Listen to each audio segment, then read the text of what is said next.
pessoal? Então hoje nós vamos, fazer a nossa aula através desse vídeo e hoje nós vamos estudar o capítulo 16 sobre reprodução sexuada. Nós já havíamos estudado nas nossas aulas anteriores sobre a reprodução assexuada.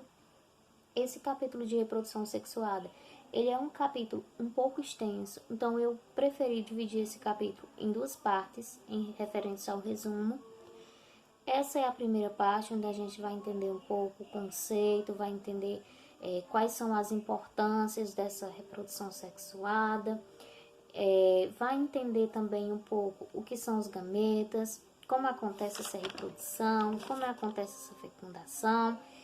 Enfim, vai ser uma aula mais introdutória, tá certo? Então vamos começar. Falando sobre reprodução sexuada, a primeira diferença entre ela e a reprodução assexuada que nós já estudamos é que nesse tipo de reprodução eu necessito de 2 indivíduos, porque nesse tipo de reprodução eu terei uma troca de gametas. Quando em uma reprodução eu tenho uma troca de gametas, eu digo que essa reprodução ela é gâmica, pois a troca de gametas, certo até aqui? Essa troca de gametas, na verdade, esses gametas, eles são produzidos pelas gônadas masculinas e gônadas femininas. No caso, de nós, seres humanos, as nossas gônadas femininas são os nossos ovários e as gônadas masculinas são os testículos. Nessas gônadas masculinas serão onde irá se produzir os nossos gametas. O gameta feminino, que são os óvulos, e o gameta masculino, que é o espermatozoide. Por meio desses gametas é que vai acontecer o processo de fecundação. Esse tipo de reprodução, a reprodução sexuada, ela é uma reprodução que a gente considera como lenta. Por quê, professora? Porque é uma reprodução que ela demanda a procura de um parceiro, é uma reprodução que ela produz um grande gasto de energia para o indivíduo devido a essas trocas de gametas, então ela acaba sendo um pouco mais lenta que a reprodução assexuada vista anteriormente. Mas, apesar de todos esses fatores, esse é um tipo de reprodução muito importante. Por quê? Principalmente porque com essa troca de gametas, por ser uma reprodução gâmica, eu tenho uma troca de material genético. No caso de nós, seres humanos, nosso material genético é o DNA, que é o ácido desoxirribonucleico.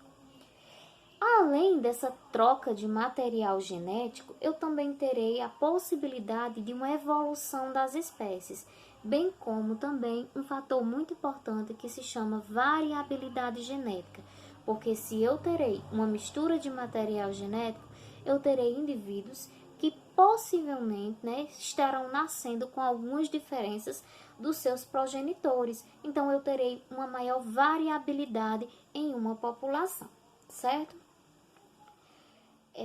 Uma coisa que precisa ficar bem clara até agora no início do vídeo. Algumas espécies, tanto de animais quanto de plantas, elas alternam durante o seu longo estilo de vida tanto a reprodução sexuada como a assexuada. Quer dizer que esses tipos de indivíduos, eles podem utilizar tanto a reprodução assexuada quanto a reprodução sexuada. Eles podem utilizar as duas formas. Nós temos alguns exemplos disso. Por exemplo, os quinidários, Quando a gente for estudar lá mais à frente os organismos que estão lá no nosso fundo do mar, Lá quando a gente for estudar a população da fenda do biquíni, no desenho do Bob Esponja. Então, nós vamos estudar sobre os quinidários, que são uma dessas espécies que promove essa alternância de gerações, que é a alternância entre reprodução sexuada e reprodução assexuada. Além dessas espécies, eu também tenho a participação de algumas espécies de plantas, que nós vamos ver um pouco mais à frente no nosso conteúdo, quando estivermos estudando detalhadamente as possibilidades de reprodução sexuada em planta, tá bom? Em relação à fecundação, pessoal, O que seria essa fecundação? Então, essa fecundação seria o encontro, né, do gameta feminino com o gameta masculino. Então, quando ocorre esse encontro, essa junção desses dois gametas, ocorre a fecundação, que vai ser a formação do zigoto, que também pode ser chamado de célula-ovo. Então, é de suma importância que vocês coloquem isso, como eu falo muito, na cabeça e no coração. Vamos lá, de novo. A fecundação é o encontro dos dois gametas, gameta feminino e gameta masculino, onde vai acontecer a formação, né, do zigoto ou célula-ovo, certo? Vamos lá, seguindo. Então, na embriologia, né, esse zigoto, para poder se transformar posteriormente no indivíduo, então ele vai sofrer sucessivas divisões. Ele vai acabar se dividindo em várias particularidadezinhas menores. Então, primeiramente, essa célula, ou esse zigoto, ele vai se dividir em duas, e depois em 4, e depois em 8, e depois em várias e várias e várias outras células, até ele chegar em um estágio que a gente chama de mórula. Essa mórula é como se ela fosse bolinhas, um monte de bolinhas, e esse monte de bolinhas são as células, onde elas posteriormente estarão formando o nosso indivíduo final.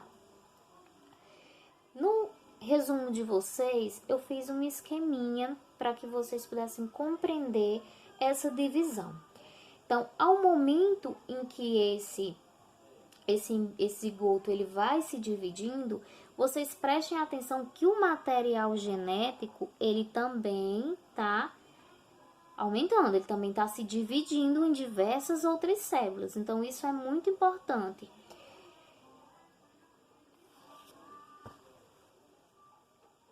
Em relação a essa fecundação, né, nós podemos ter dois tipos de fecundação. A fecundação externa e a fecundação interna. Então, na fecundação externa, né, os óvulos, eles vão ser fecundados pelos espermatozoides fora do organismo da fêmea.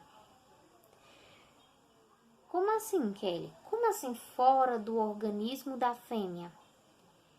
Então, é o seguinte, para que aconteça isso, é necessário que o macho, ele esteja, tanto o macho quanto a fêmea, eles estejam liberando seus gametas no ambiente.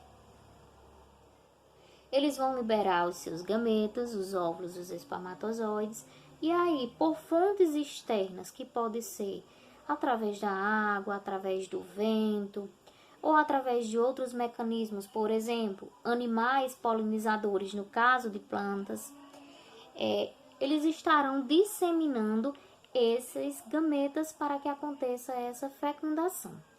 O que é importante que vocês saibam, que essa fecundação externa ela acontece fora do organismo da fêmea. Então, ela vai estar liberando os gametas dela no ambiente e o macho também vai estar liberando esses gametas fora do organismo, tá certo? Isso acontece em grande parte de peixes, porque os peixes, né, obviamente, eles estão na água. Então, a água é um dos maiores mecanismos utilizados para a reprodução.